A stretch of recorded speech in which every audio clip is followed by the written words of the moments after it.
It's a story that we all know. The struggling artist or aspiring celebrity who just can't seem to catch a break, and then one night, this person, who's down on their luck, so to speak, makes that infamous deal.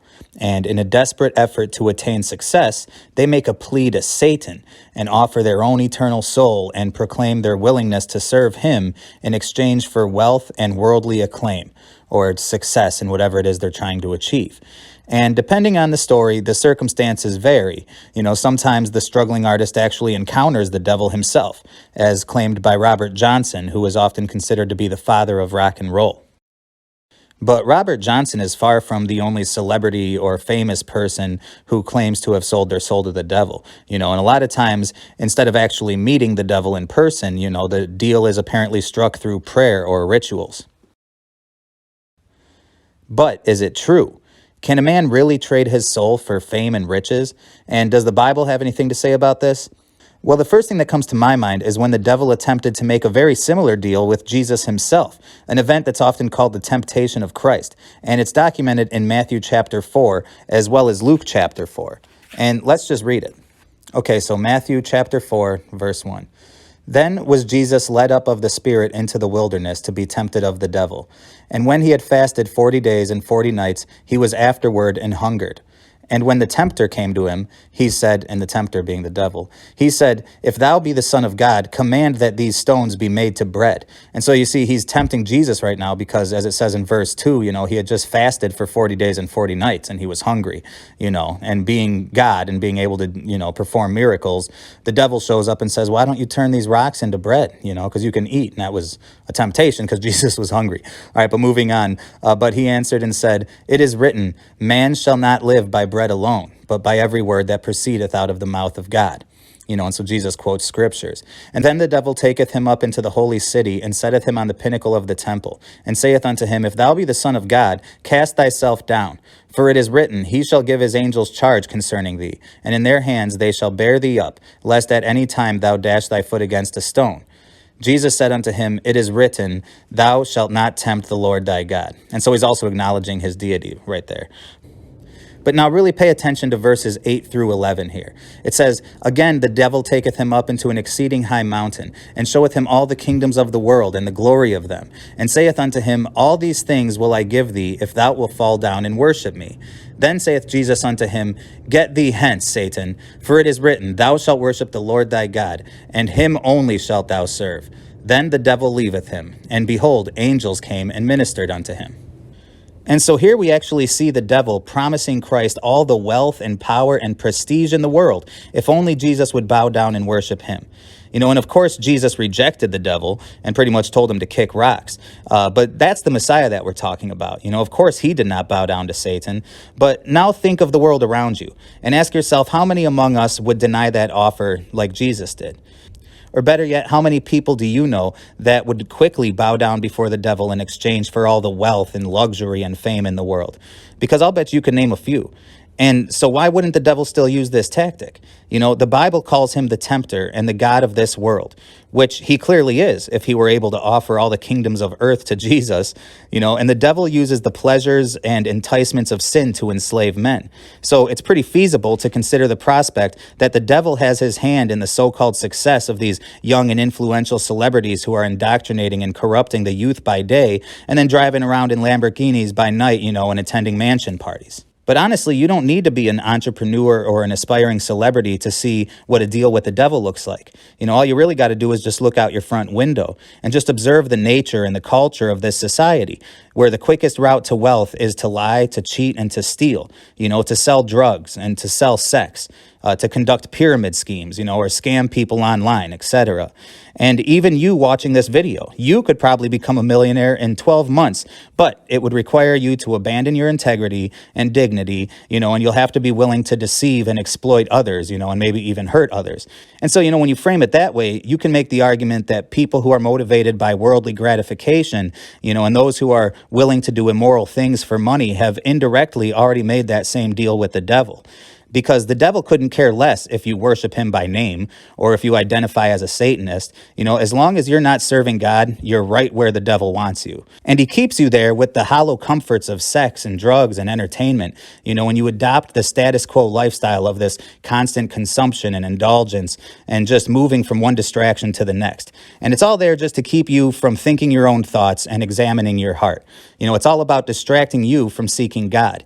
And whenever this topic of the satanic entertainment industry comes up, so does the name of one particular man, Aleister Crowley, the self-described Satan-worshipping and ritual magician who once prophesied, while under demonic influence no less, that the world had entered the Aeon of Horus, a new age where mankind would reject the antiquated faiths of our fathers and would instead seek our own personally derived enlightenment, an age that would endorse sexual liberation and remove all restrictions against the free exercise of anybody's individual will. And we are about to explore the circumstances which motivated Crowley to literally nosedive right into the depths of evil. And we will answer the question of how one man who referred to himself as the Great Beast 666 and the wickedest man on earth managed to influence the course of the future with the expression of one very simple and very satanic ideal: do what thou wilt. So, who was Aleister Crowley? And why do all these celebrated people love him so much? And how did he become so significant in this topic of the satanic influence on modern entertainment and culture? I can tell you that I'm far from the first filmmaker to highlight a connection between this guy and the moral degradation, of music and entertainment and all these influential arts, and thereby our modern culture. But based on the modest amount of videos that I've seen regarding this topic, there's plenty of info out there about this guy's biography. But when it comes to exploring the origins of his spiritual motivations, and sort of the spiritual element of this whole thing, most of what I saw was pretty convoluted and limited, which was usually because the presenter themselves was a fellow unbeliever who was also intrigued by the hedonistic allure of the entertainment industry. Although they probably wouldn't describe themselves that way, but I will, because it's true. I mean, probably like 3 out of the last 5 videos that I watched in preparation for making this video, Crowley is presented in a sympathetic, and other times heroic light. And from the standpoint of this world, with the celebrity culture in mind specifically, Aleister Crowley blazed the trail of a rock star, rampant sex and drugs and selfish indulgence and excess, not to mention fame and worldly acclaim. And as you will understand by the conclusion of this video, a lot of the bad behaviors that we attribute to modern celebrities are eerily similar to the lifestyle and teachings of old man Crowley nearly 100 years ago, back when society was a little more morally upright and modest. I mean, you think of rock stars trashing hotel rooms and sleeping with groupies and doing copious amounts of drugs, and then stepping out on stages before hundreds of thousands of kids, and promoting these terrible, sinful things, to these impressionable audiences. And this could easily be described as a continuation of Crowley's influence and what Crowley intended to do. And to complete my point, I'm just going to run through a really quick summary of Crowley's bio, but I'm not going to go into much depth because there's just too much to cover. Instead, I invite you to research him yourself and let me know in the comments if I'm exaggerating any of this. Aleister Crowley was born in England to a very wealthy and privileged family. He was originally named Edward Alexander Crowley. His grandfather owned a successful and popular distillery, which would provide a large but limited level of financial security to the whole Crowley family. His parents were devout Christians who participated in the Plymouth Brethren Church. And although Crowley, who really looked up to his dad, initially embraced the Christian lifestyle of his family, he soon began to resent its doctrine, and he began to demonstrate a strong aversion to the moral precepts of Christianity. And this growing animosity was only exacerbated by the death of his father, after which Aleister became increasingly hostile towards Christianity, and eventually became a self-described enemy of God. In the early 1890s, when Crowley was a teenager, he began to publicly consume drugs and alcohol and engage in sexual deviancies, even bringing prostitutes into his mother's bed just to spite her. And again, though that might seem just like regular behavior for a teenager here in 2021, it was quite odd in Crowley's time. In fact, it was Crowley's own mother who gave him the nickname The Beast, a title that he would revel in and later went on to adopt as one of his many aliases and pen names. In his college years, Crowley was an avid and talented chess player, and he even flirted with the idea of competing professionally. And he was an artist and a painter, and was also well received as a poet, who had a penchant for writing erotic poetry, which was usually steeped in sexual impurity and indulgence. And this sexual openness would become a defining characteristic of Aleister Crowley. While still in college, Crowley began to publicize his bisexuality and to maintain openly gay relationships. And again, this was in the United Kingdom in the late 1800s, in a time and place where such things were still frowned upon by popular society, or at least considered taboo. And as I'm sure you would expect, today Crowley is celebrated and heroicized for his influential promotion of homosexuality. But the real priority of Crowley's sex life was just perversity.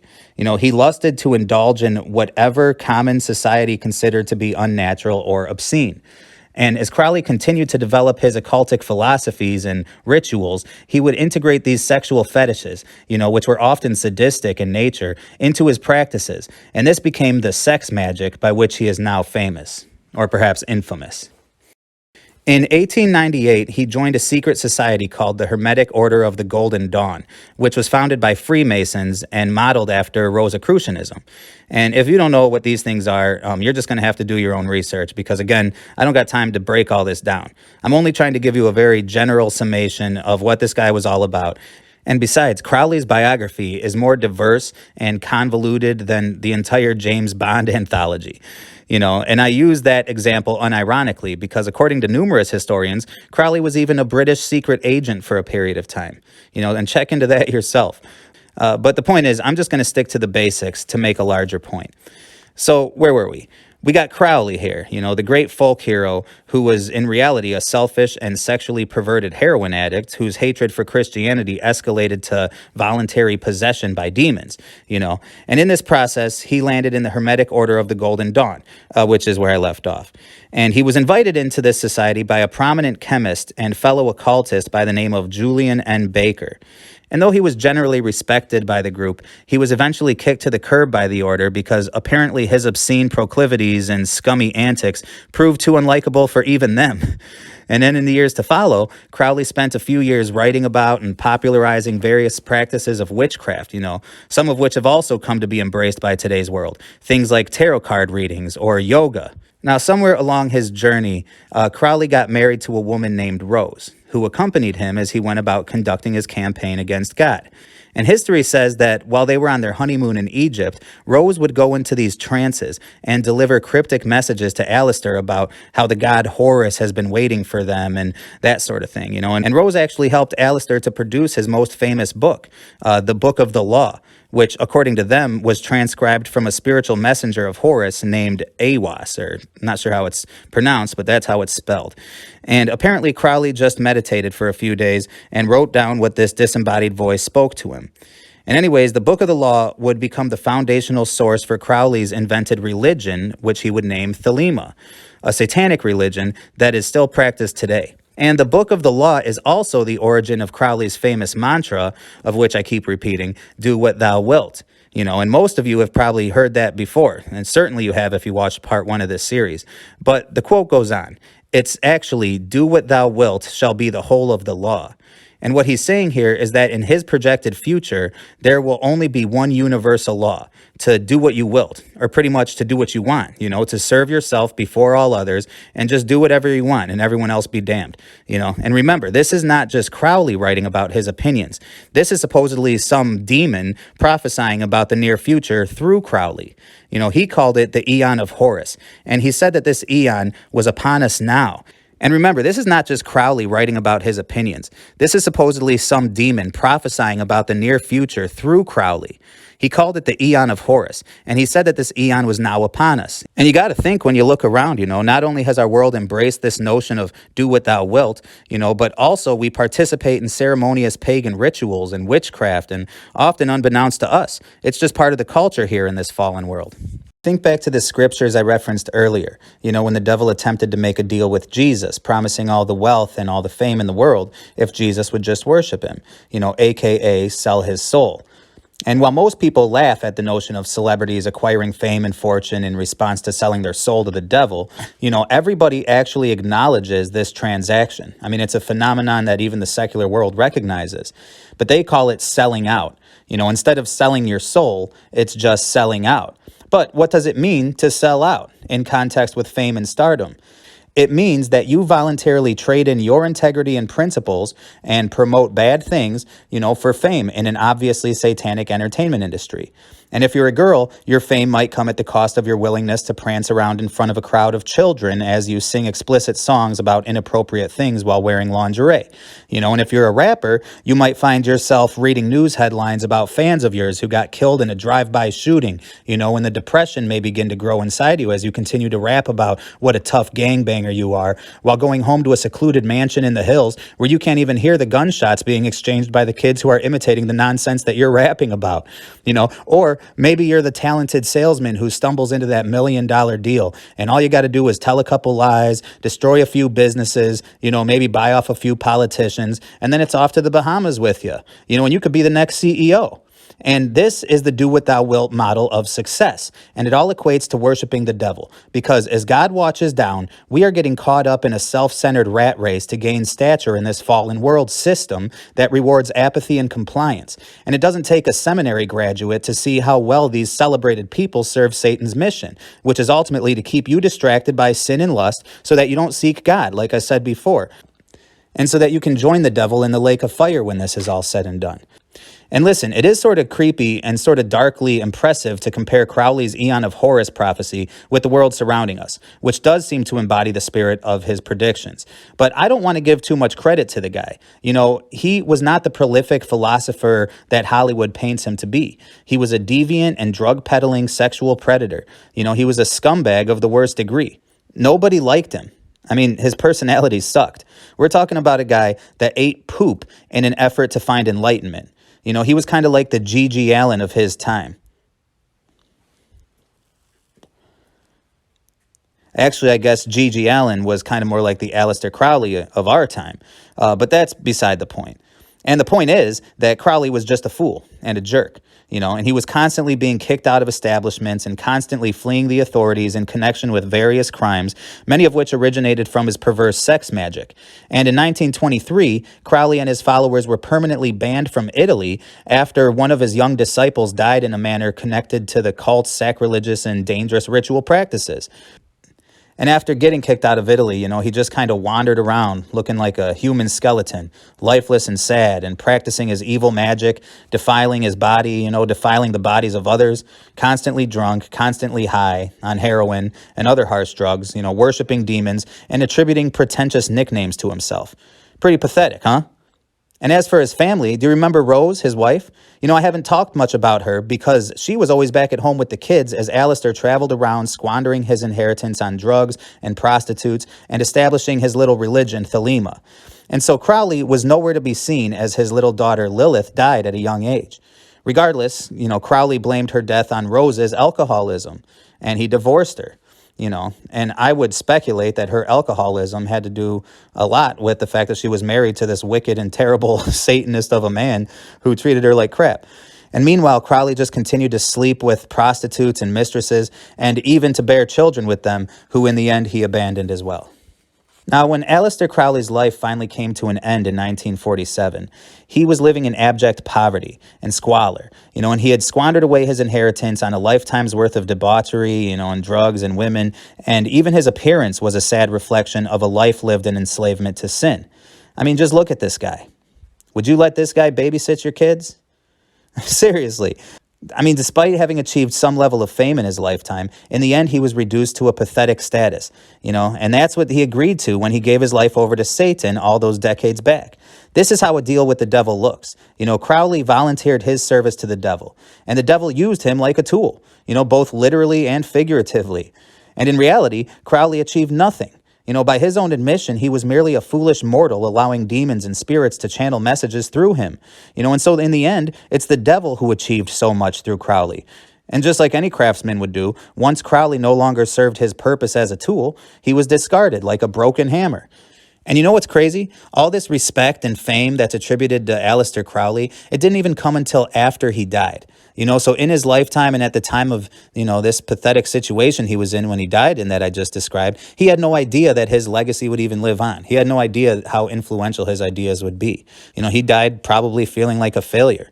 And when you look at the entertainment industry today, it seems to work in the same way. You got all these stars who embrace the do what thou wilt mantra, and they live large and they trash hotel rooms. They drive fast cars, they have promiscuous sex all the time, and they do drugs nonstop, and they either continue to live like this well into their old age, like Mick Jagger and Grandpa Steven Tyler, long after they could possibly care about the music anymore. And it's almost like they're part of a contract that doesn't allow them to quit, like they're not allowed to retire.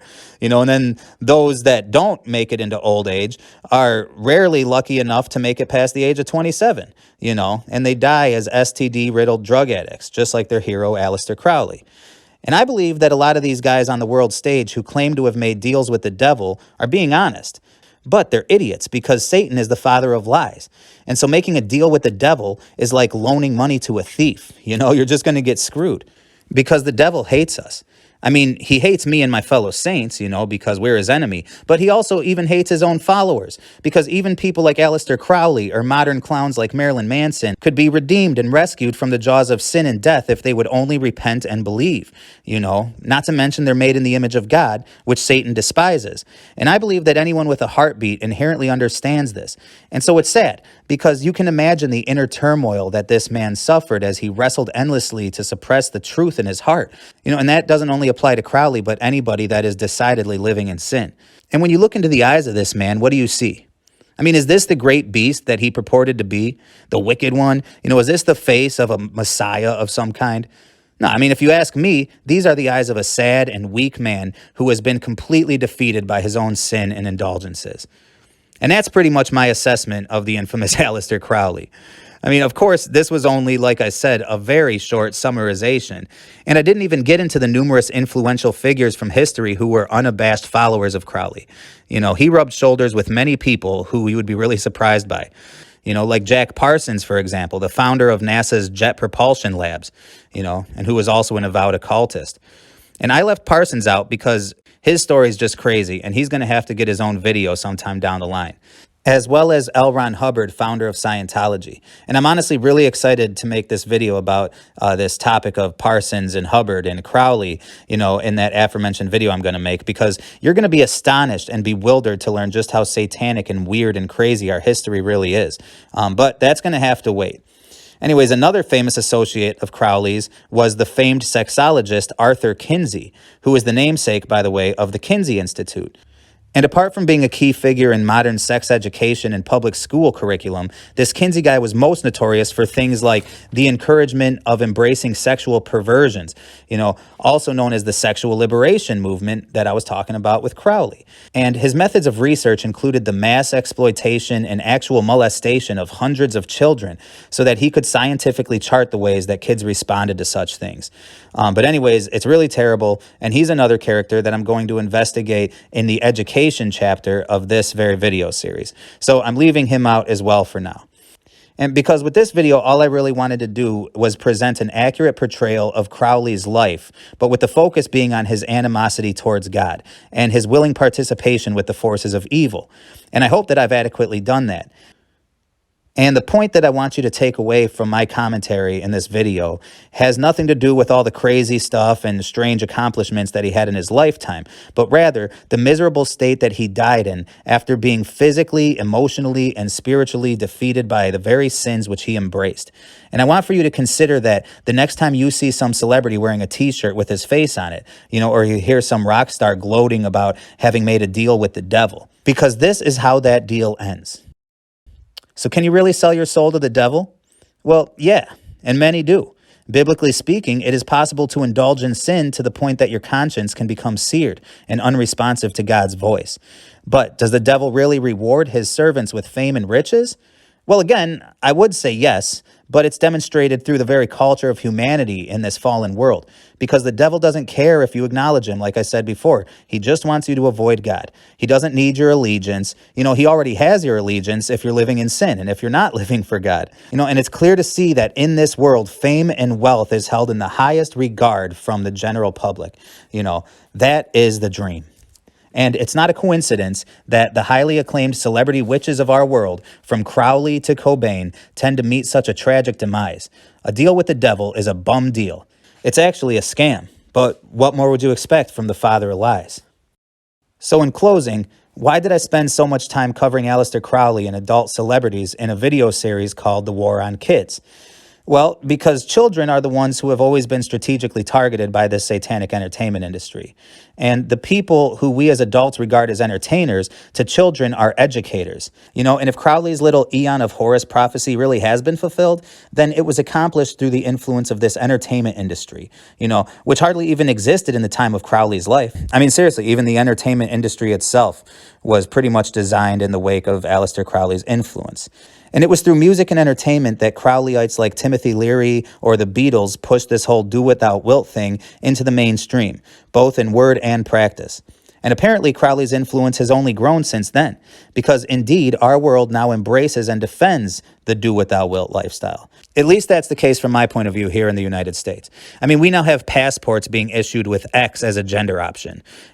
We have drag queen story hour, which is often praised by the media, where idiotic parents bring their children to local libraries to hear stories being read by men wearing coconut bras and miniskirts. We have children undergoing sex reassignment surgery to the applause of society, pornographic and pedophilic books in elementary school libraries. And the most popular video games are the ones that simulate murder, and the most popular movies are the ones that simulate or document murders. And then you got all these songs, which glorify everything from drug abuse and sex abuse to, again, murder. And you think back to when your grandfather was young and he would just walk around whistling zippity-doo-dah, zippity-day, through his workday. But his grandkids are going through the school day humming songs like WAP or WAP by Cardi B, or maybe some Eminem song or some mumble rap song. And whatever it is, these lyrics, aka messages, are literally about indulging in the maximum excess of sin, and that's what's made to look cool. And you got these teenage boys that are getting lyrics about smacking girls, or selling drugs, getting stuck in their heads, getting stuck in their still developing minds, and they focus on this stuff throughout the day. And they're inundated with it, and they even look up to it. And I would hope that by this point you can see why this has everything to do with the war on kids, because it's the children who are targeted with this stuff, and it's the children who are indoctrinated by this stuff. They're the ones conforming to it as the grown-ups scratch our heads and comment about how weird everything's getting. And then when you look back at Crowley and you realize that all those taboos and ideas that he touted and acts that he practiced, which he was hated for at the time, have now become tenets of the new normal. In today's world, Crowley would fit right in. Heck, he would probably be a celebrity. And the whole transformation is hinged on this principle of do what thou wilt. And even the old folks and the more wholesome portion of our society has embraced this. Even the so-called emerging church and evangelical right is accepting this satanic notion. And you can clearly see it in the humanism and the New Age movements touted by deceivers like Oprah or Joel Osteen. This idea of manifesting your own destiny, or speaking things into existence. That is the epitome of magic and witchcraft. We just don't refer to it as casting spells anymore. It's gone mainstream. The secret societies of Crowley's day have become the governments of our day. And so I'm not being hyperbolic when I say that this world and the ways of this world are downright satanic. And so in a way, if you are worshiping the things of this world, and if you are denying the true God, then you already sold your soul. And we all have this opportunity to cash in our integrity in exchange for wealth and worldly success. So not only is it true that a man can proverbially sell his soul, but that concept is actually the foundation of the very gospel. Because the Bible describes the unsaved man as being a slave to sin. And this reality is encapsulated by everything I just covered in this video, not to mention all the other content on this channel. But fortunately for us, God is willing to forgive us of our sin, and we can be liberated from the bonds of this sin if we only believe and call on the Lord for salvation. And I'm not saying that as some type of Christian obligation, because I'm a Christian truther or whatever. No, I'm a man who didn't come to Christ until I was around age 30. And I have been on the Crowley side of this in the past. And I'm here to tell you that God has restored and transformed my life. So take that for what you will, but it's the truth. And you know what's beautiful? Even Aleister Crowley could have been saved if he would have called out to God and repented of his sins and believed on the name of Jesus. But you know what's sad? He didn't. And so here's my final statement regarding everything we just went over. Don't be like Aleister Crowley. Don't be so arrogant in your opposition to God that you find yourself dying old and alone in the grips of depression and addiction. And don't be like Lady Gaga or Lil Nas X and lose your soul to a devil who is only blessing you with worldly benefits for the purpose of keeping you on the hook so that you can continue to corrupt souls while simultaneously destroying your own. Because the devil is under no obligation to honor the conditions of any supposed deal that he makes. It's to the contrary. He is a liar by nature. Again, he's the father of lies. And he will certainly trick and deceive anybody who is foolish enough to willingly offer anything to him. He will chew you up and he will spit you out, just like he did with Crowley. And when you're getting zipped up in a body bag at age 27 as some celebrity millionaire rock star or whatever it is, maybe you're just an addict on the street getting zipped up in a body bag, but the devil will continue to use your work and your legacy to corrupt and destroy others and ultimately to engage this war on kids. Because it is the innocent and unsuspecting children of our world who sit in the crosshairs of this entire satanic entertainment complex. And if you couldn't see that before, I hope that you do now. Protect your children. Decry this blasphemous nonsense and turn to God because he's the one who created your soul. And this other guy, he just wants to destroy it. So if you're still watching this, I want to thank you for sticking it out and going through this with me. And if you haven't watched part 1 of this series yet, I linked it in the description below. So please check that out. And please consider subscribing as well if you haven't already. I could use all the support that I could get. So until next time, I'm signing off. This is Tim with Fallen World Films.